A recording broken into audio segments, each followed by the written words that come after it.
This is the story of a man named Stanley. Stanley worked for a company in a big building where he was employee number 427. Employee number 427's job was simple. He sat at his desk in room 427 and he pushed buttons on a keyboard. Orders came to him through a monitor on his desk, telling him what buttons to push, how long to push them, and in what order. This is what employee 427 did every day of every month of every year. And although others might have considered it soul-rending, Stanley relished every moment that the orders came in, as though he had been made exactly for this job. And Stanley was happy. And then one day, something very peculiar happened. Something that would forever change Stanley. Something he would never quite forget. He had been at his desk for nearly an hour when he realized that not one single order had arrived on the monitor for him to follow. No one had showed up to give him instructions, call a meeting, or even say hi. Never in all his years at the company had this happened, this complete isolation. Something was very clearly wrong. Shocked, frozen solid, Stanley found himself unable to move for the longest time. But as he came to his wits and regained his senses, he got up from his desk and stepped out of his office.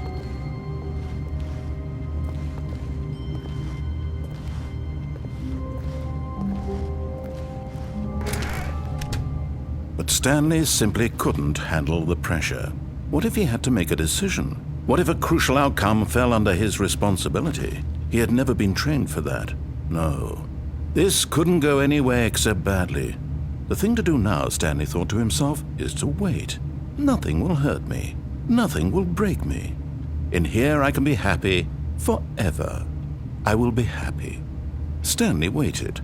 Hours passed, then days. Had years gone by? He no longer had the ability to tell. But the one thing he knew for sure, beyond any doubt, was that if he waited long enough, the answers would come. Eventually, someday, they would arrive. Soon, very soon now, this will end. He will be spoken to. He will be told what to do. Now it's just a little bit closer. Now it's even closer. Here it comes.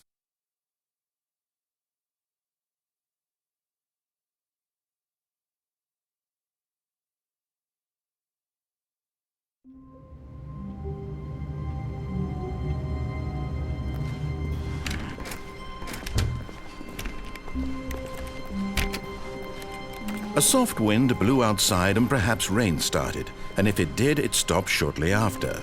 Stanley hoped that he would one day see weather.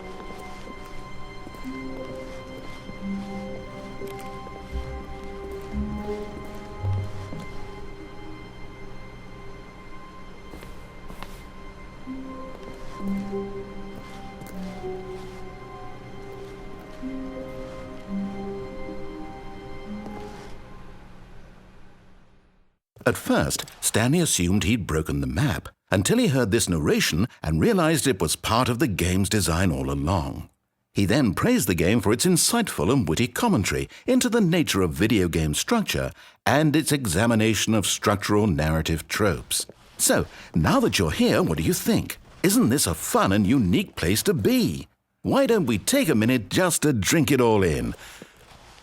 Okay, I'm over it now. What do you think? Are you sick of this gag yet? Well, I don't know how to say this politely, but you could literally just hit escape and restart the game any old time you want, like right now. You could have done it just then. Now would also be an appropriate time to quit. Any of these points and so many, many more, all of them are appropriate. I'm enjoying what seems to be an internal conflict going on where you are literally unable to act on your own desires to restart the game. So, just to push the envelope, I'm going to try and make this as miserable as possible and see how long you can maintain. There once was a man named Stanley, who people considered so manly. But the truth must be told, He was not very old and was quite particularly gangly. What Stanley liked most was buttons.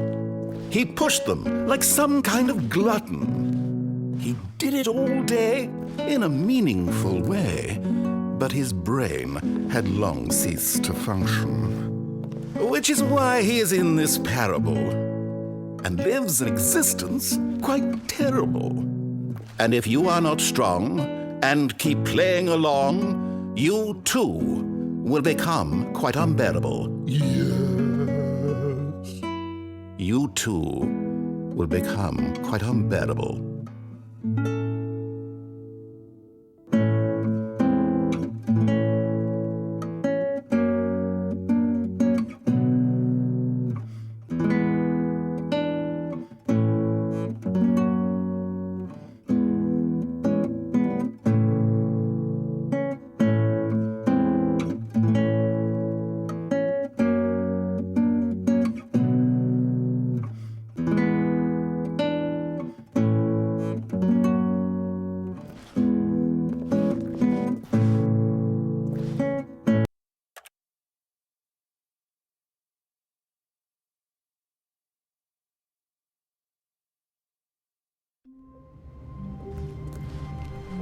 All of his co-workers were gone.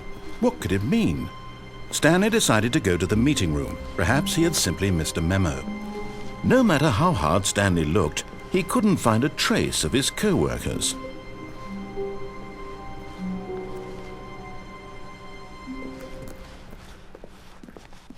At first, Stanley assumed he'd broken the map, until he heard this narration and realized it was part of the game's design all along. He then praised the game for its insightful and witty commentary into the nature of video game structure and its examination of structural narrative tropes. So, now that you're here, what do you think? Isn't this a fun and unique place to be?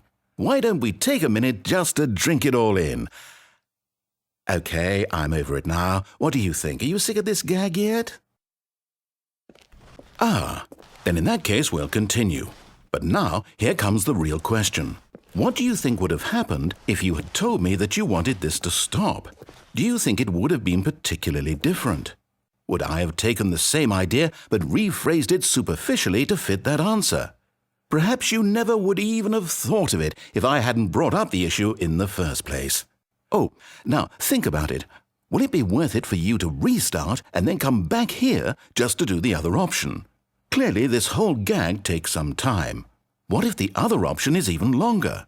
How long will you spend in total just to have heard all the narration? Oh, and this is rich. Perhaps you've just played the other option, and now you've come to see what happens in this one. So, what do you think? Which choice was the better one? Imagine if you had selected Continue on your first playthrough, how tantalizing it would be not knowing what happens when you pick the other option. Indeed, you are one of the lucky ones. Though if the other option is really miserable to listen to, then perhaps you're not. In fact, I'm just going to say that no one who's listening to this is lucky. Well now, I've built up the other option so much that I'm going to stop talking and leave you to your decision whether to come back here, continue with the game, or just sit in this spot forever and ever. Cheers.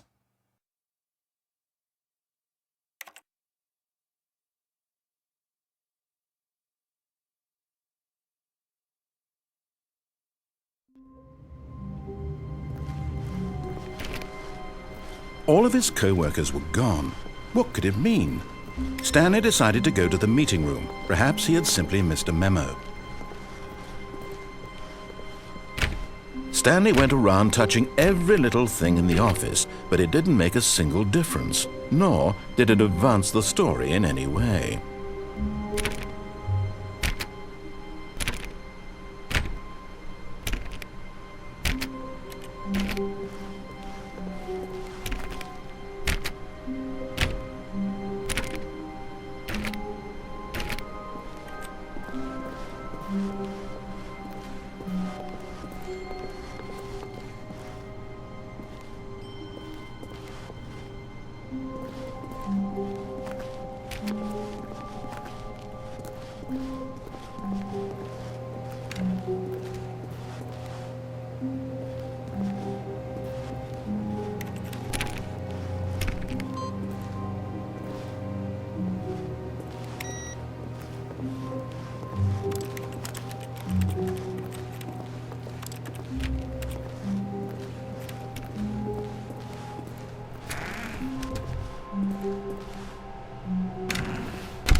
Oh, and I guess...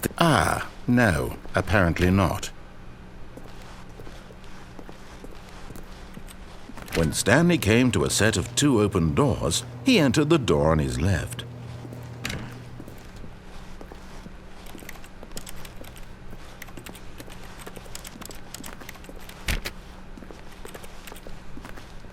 Yet there was not a single person here either.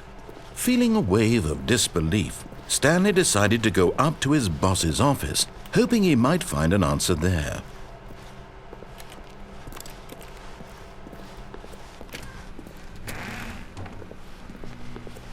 Stanley stepped into the broom closet, but there was nothing here, so he turned around and got back on track.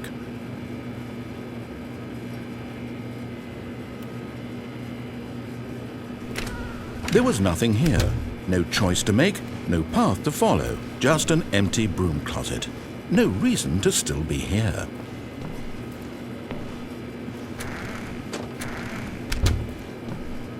It was baffling that Stanley was still just sitting in the broom closet. He wasn't even doing anything. At least if there was something to interact with, he'd be justified in some way. As it is, he's literally just standing there doing sweet FA.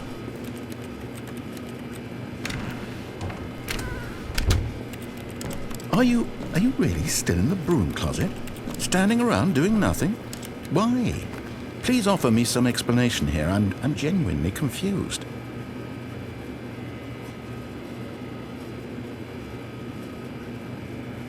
You do realize there's no choice or anything in here, right? If I'd said Stanley walked past the broom closet, at least you would have had a reason for exploring it to find out. But it didn't even occur to me because literally this closet is of absolutely no significance to the story whatsoever. I never would have thought to mention it.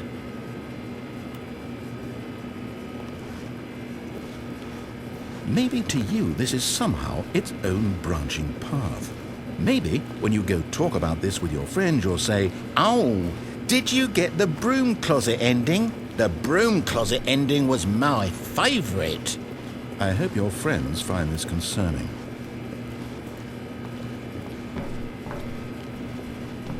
Stanley was fat and ugly and really stupid. He probably only got the job because of a family connection. That's how stupid he is. That or with drug money. Also, Stanley is addicted to drugs and hookers. Well, I've come to a very definite conclusion about what's going on right now.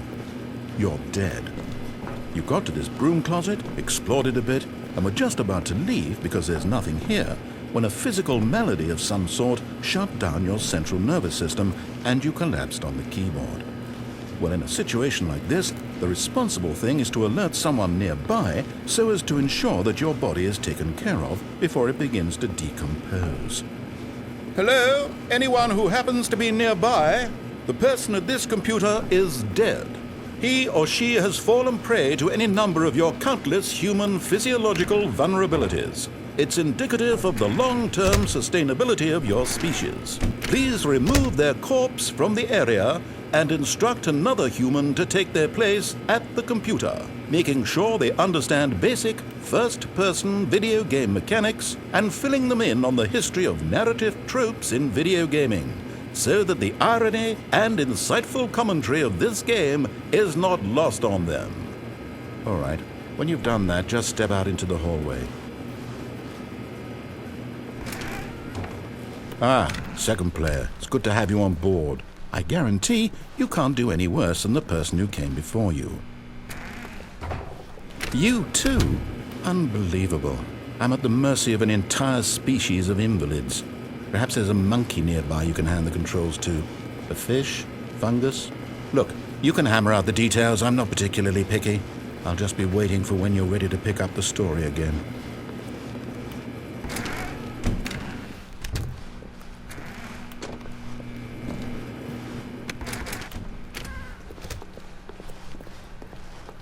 Coming to a staircase, Stanley walked upstairs to his boss's office.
Stepping into his manager's office, Stanley was once again stunned to discover not an indication of any human life.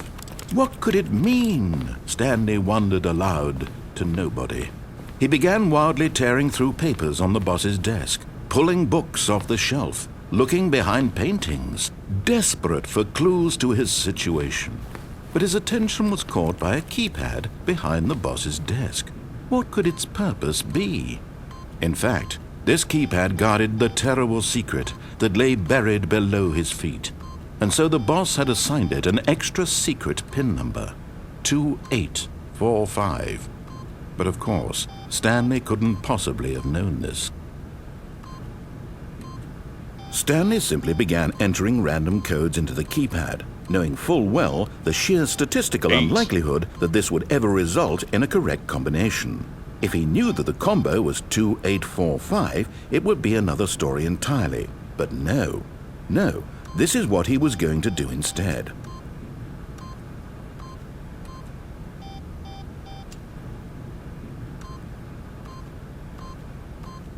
Yet incredibly, by simply pushing random buttons on the keypad, Stanley happened to input the correct code by sheer luck. Amazing. He stepped into the newly opened passageway.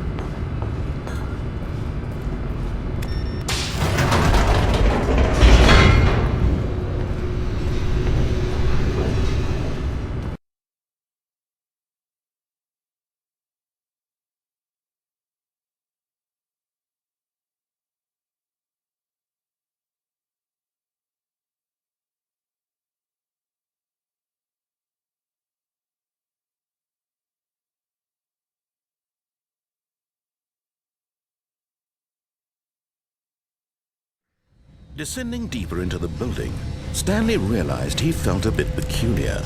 It was a stirring of emotion in his chest, as though he felt more free to think for himself, to question the nature of his job. Why did he feel this now, when for years it had never occurred to him? This question would not go unanswered for long.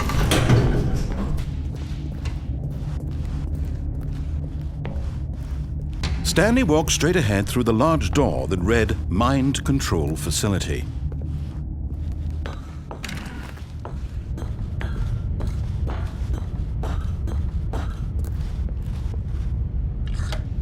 The lights rose on an enormous room packed with television screens. What horrible secret did this place hold? Stanley thought to himself. Did he have the strength to find out?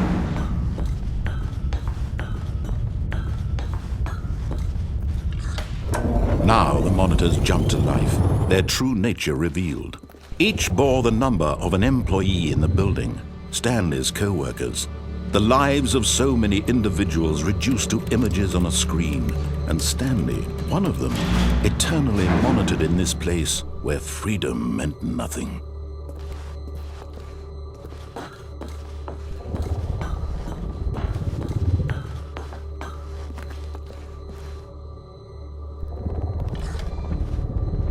This mind control facility, it was too horrible to believe. It couldn't be true. Had Stanley really been under someone's control all this time?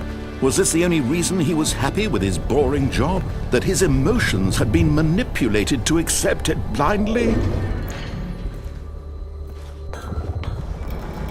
No, he refused to believe it. He couldn't accept it. His own life in someone else's control? Never! It was unthinkable, wasn't it? Was it even possible? Had he truly spent his entire life utterly blind to the world? But here was the proof, the heart of the operation. Controls labeled with emotions, happy or sad or content, walking, eating, working, all of it monitored and commanded from this very place. And as the cold reality of his past began to sink in, Stanley decided that this machinery would never again exert its terrible power over another human life.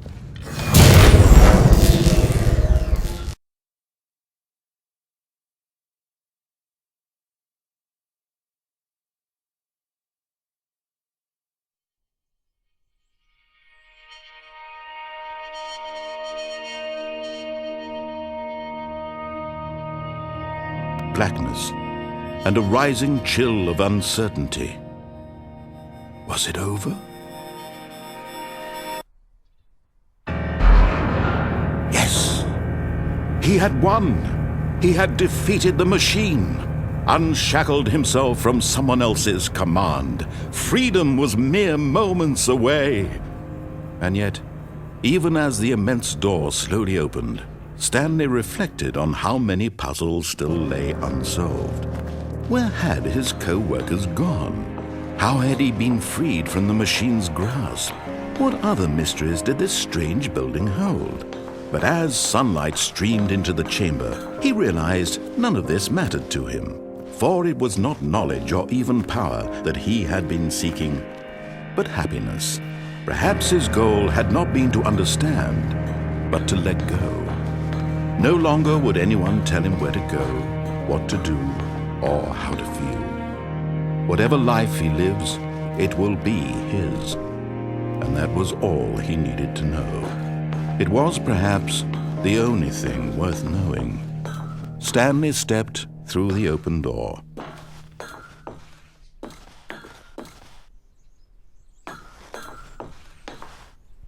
Stanley felt the cool breeze upon his skin, the feeling of liberation, the immense possibility of the new path before him. This was exactly the way, right now, that things were meant to happen.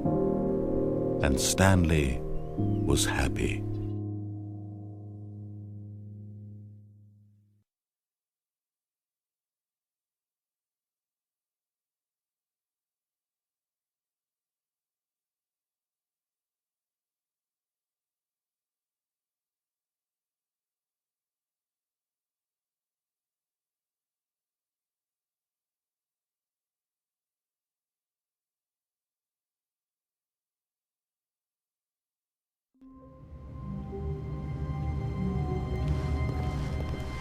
All of his co-workers were gone.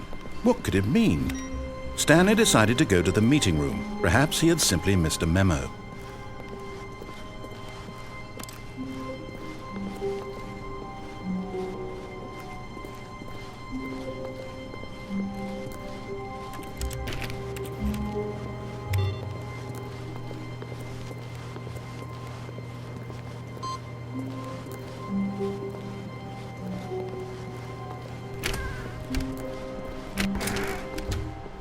Oh, and I guess this is where Stanley felt he needed to be right now, in this little hallway. Here, with no distractions, to study room 417. Not to actually enter it. No. That would be far too forward. Stanley wanted to know it from the outside, to see it not just with his eyes, but with his heart.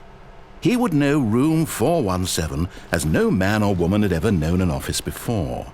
That ladder over there. Oh, and that little picture of a horizon or something.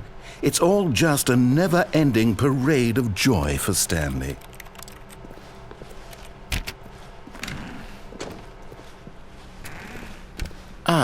No, apparently not. When Stanley came to a set of 2 open doors, he entered the door on his left.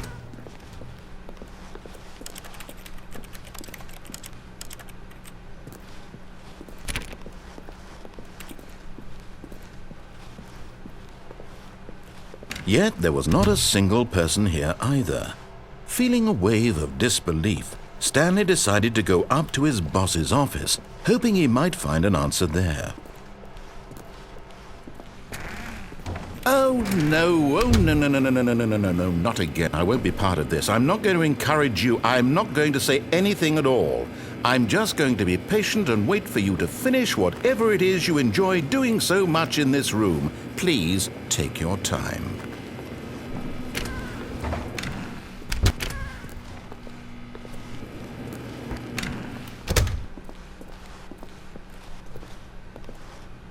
Coming to a staircase, Stanley walked upstairs to his boss's office.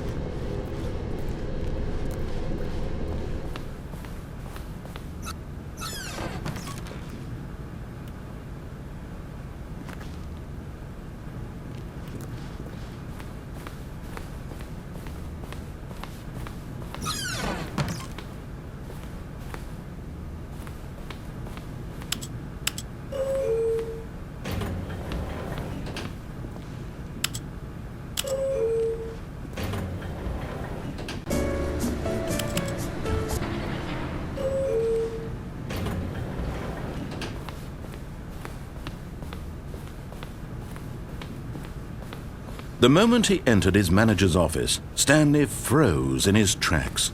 Not a living soul anywhere. Could he really be all alone? This was too much for Stanley to take. Too much for any man to take. He fell to his... Stanley was in such a rush to get through the story as quickly as possible, he didn't even have a single minute to just let the narrator talk.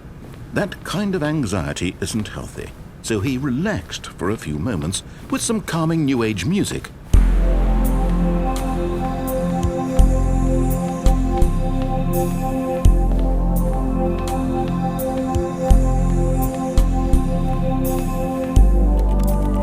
Feeling soothed and rejuvenated, Stanley calmly walked forward into the opened passageway.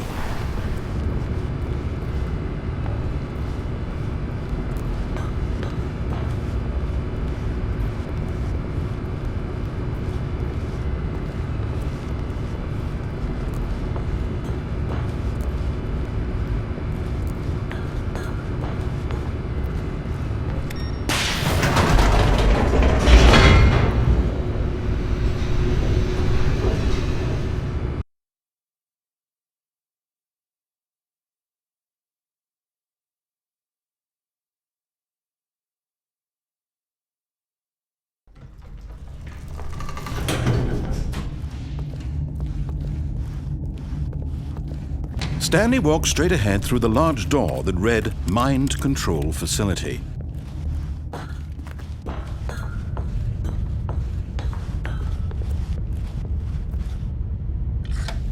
The lights rose on an enormous room packed with television screens.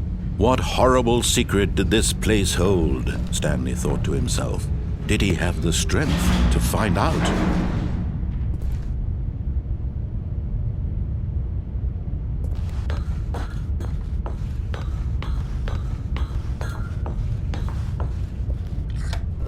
Now the monitors jumped to life, their true nature revealed.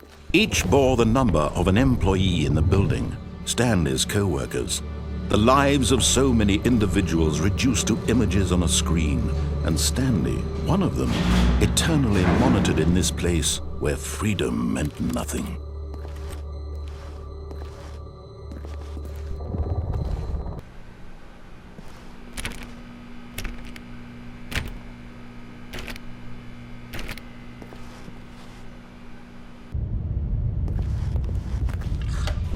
Now the monitors jumped to life, their true nature revealed.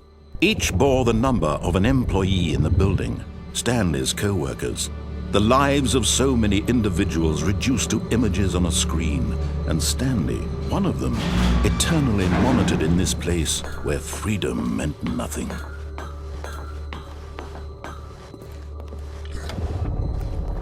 This mind control facility, it was too horrible to believe. It couldn't be true.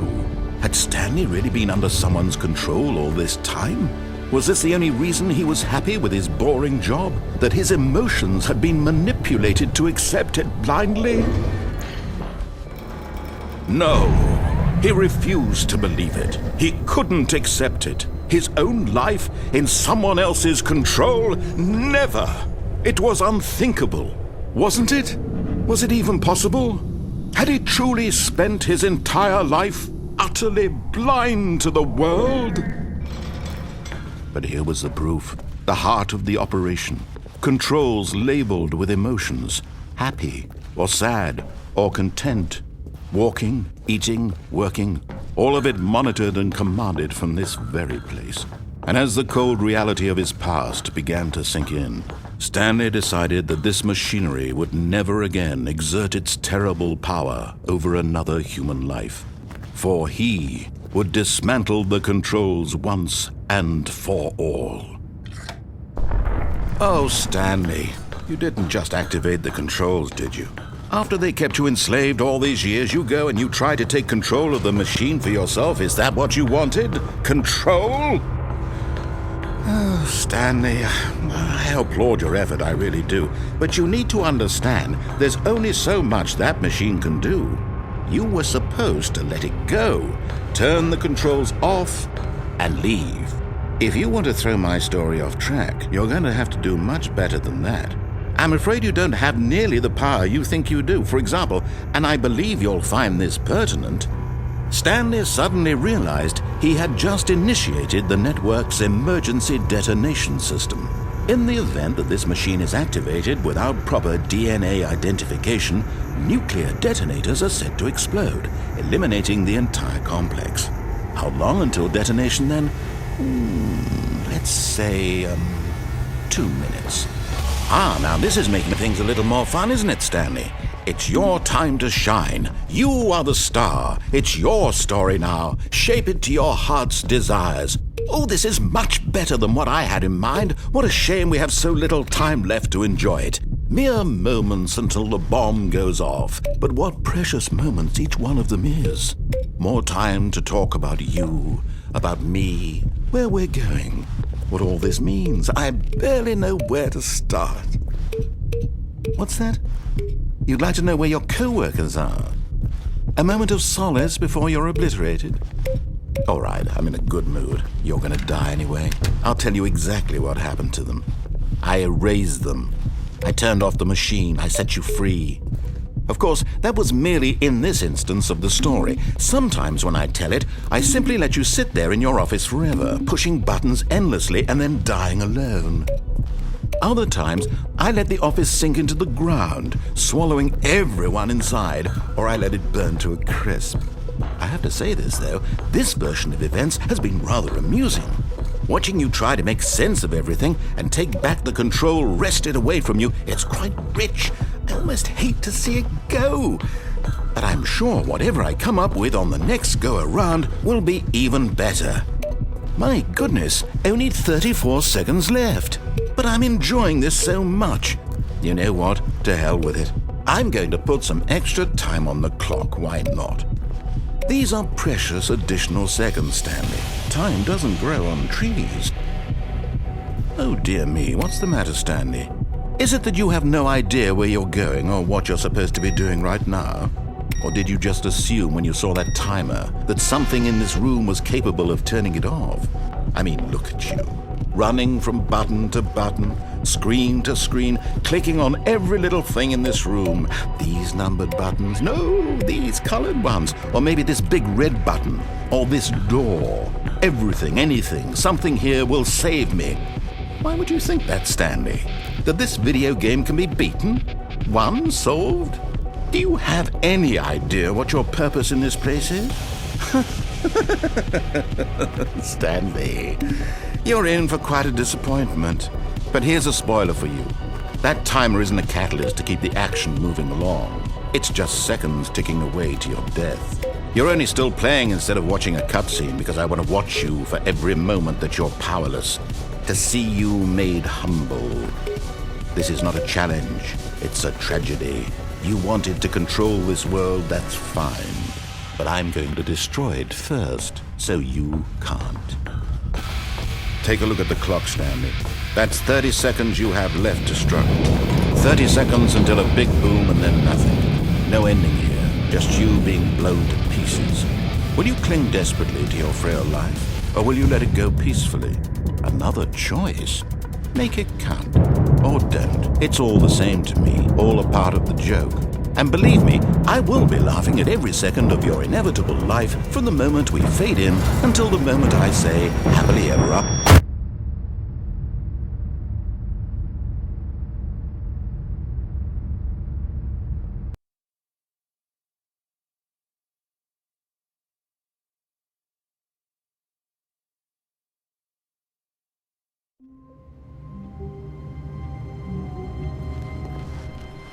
Stanley had never seen the office this brightly lit. Was it a sign of something? He hoped it was. He hoped very much that it was.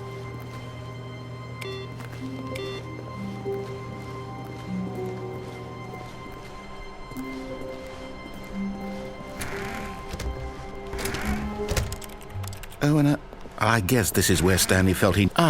no, apparently not. When Stanley came to a set of 2 open doors, he entered the door on his left.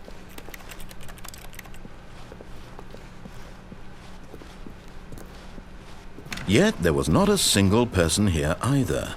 Feeling a wave of disbelief, Stanley decided to go up to his boss's office, hoping he might find an answer there. Coming to a staircase, Stanley walked upstairs to his boss's office.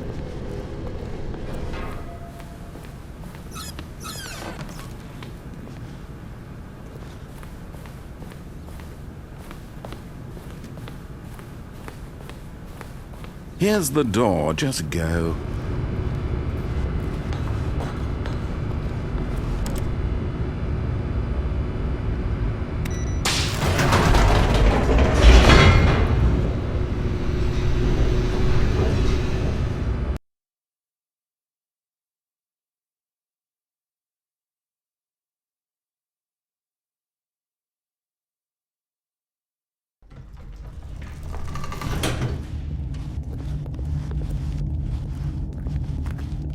Stanley walked straight ahead through the large door that read Mind Control Facility. Although this passageway had the word Escape written on it, the truth was that at the end of this hall, Stanley would meet his violent death.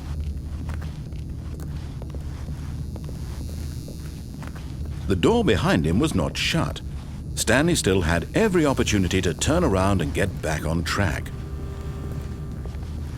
At this point, Stanley was making a conscious, concerted effort to walk forward and willingly confront his death.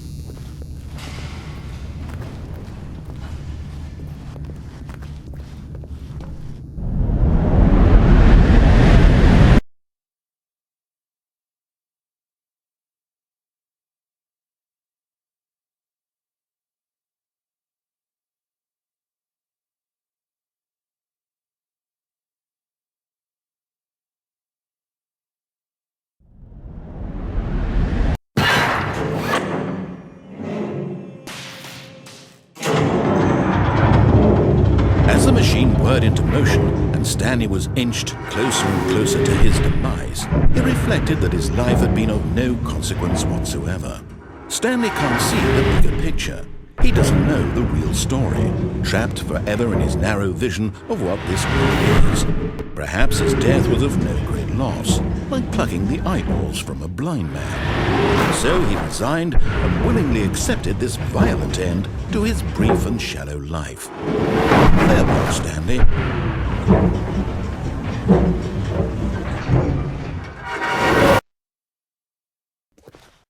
"Farewell, Stanley," cried the narrator, as Stanley was led helplessly into the enormous metal jaws.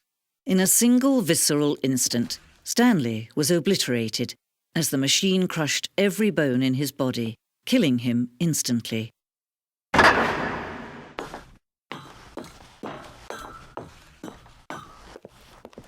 And yet it would be just a few minutes before Stanley would restart the game, back in his office, as alive as ever.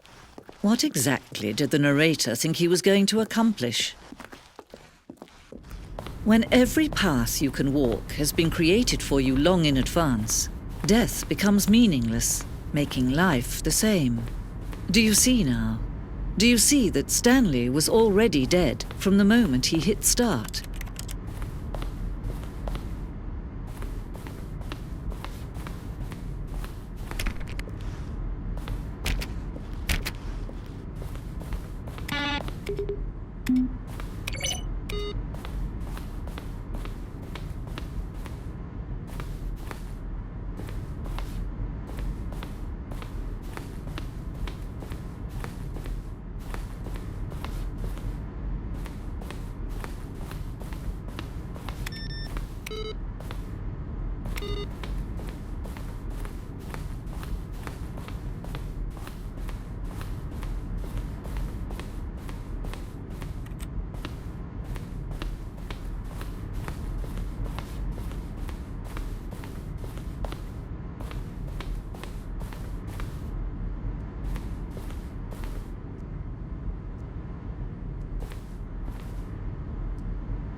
intuitively if you had even the most...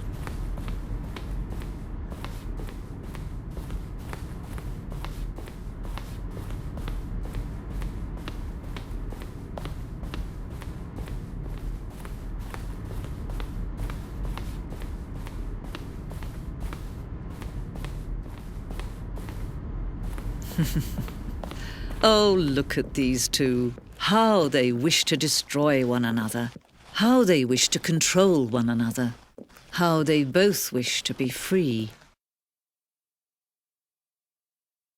Can you see? Can you see how much they need one another? No, perhaps not. Sometimes these things cannot be seen.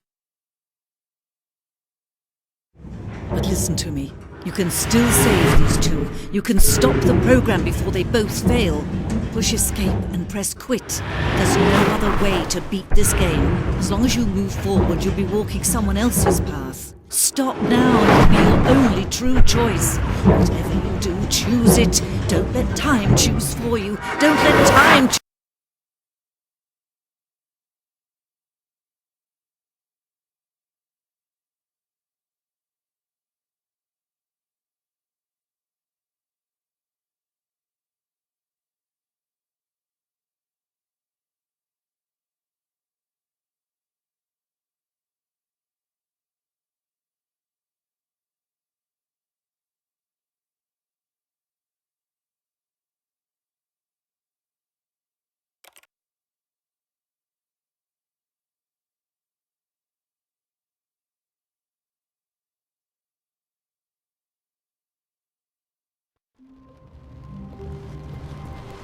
All of his co-workers were gone. What could it mean? Stanley decided to go to the meeting room. Perhaps he had simply missed a memo.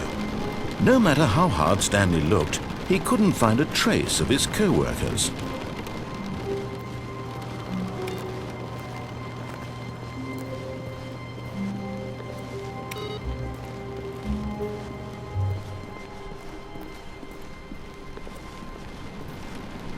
When Stanley came to a set of 2 open doors, he entered the door on his left.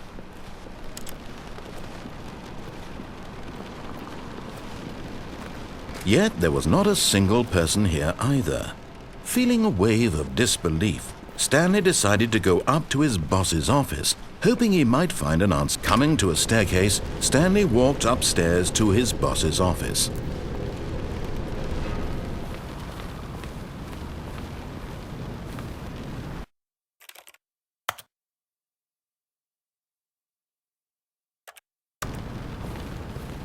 Here's the door.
All of his co-workers were gone. What could it mean? Stanley decided to go to the meeting room. Perhaps he had simply missed a memo.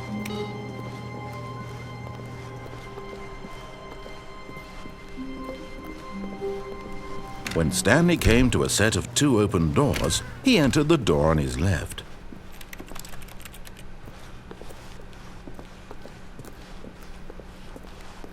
Yet there was not a single person here either.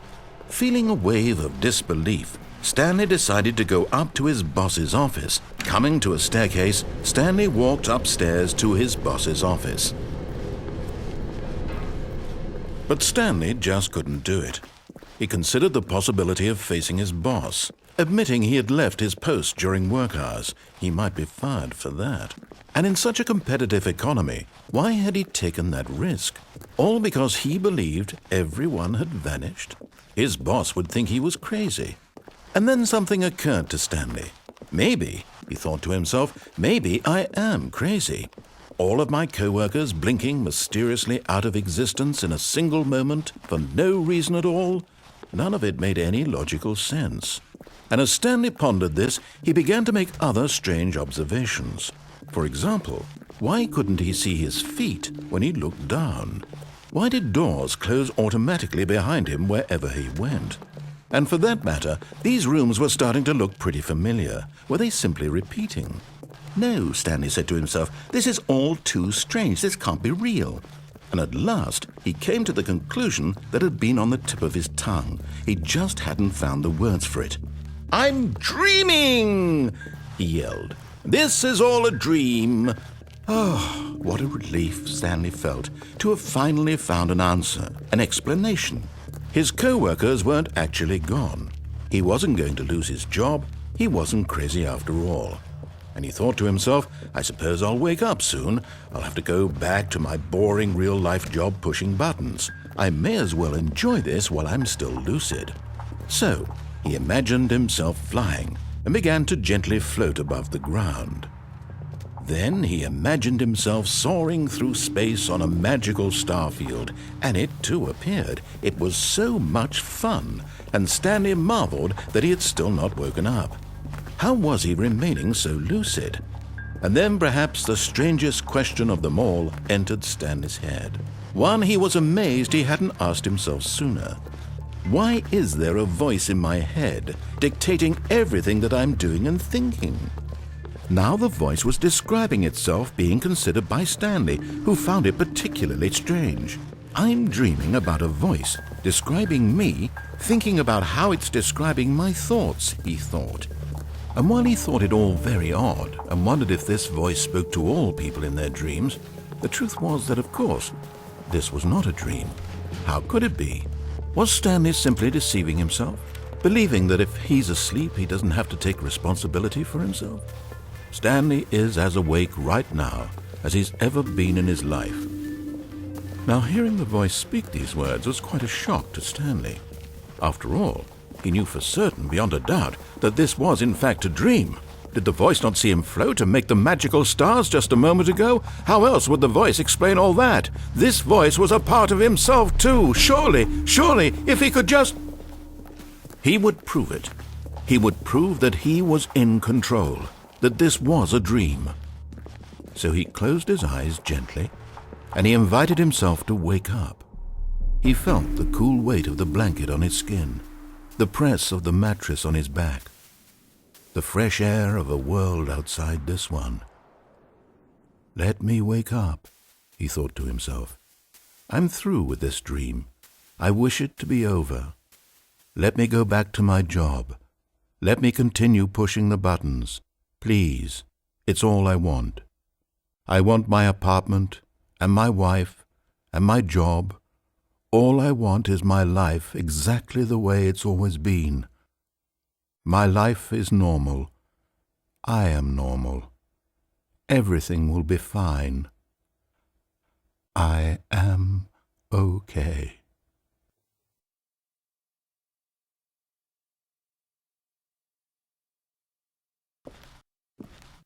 Stanley began screaming. Please, someone, wake me up. My name is Stanley. I have a boss. I have an office. I am real. Please, just someone tell me I am real. I must be real. I must be. Can anyone hear my voice? Who am I? Who am I? And everything went black.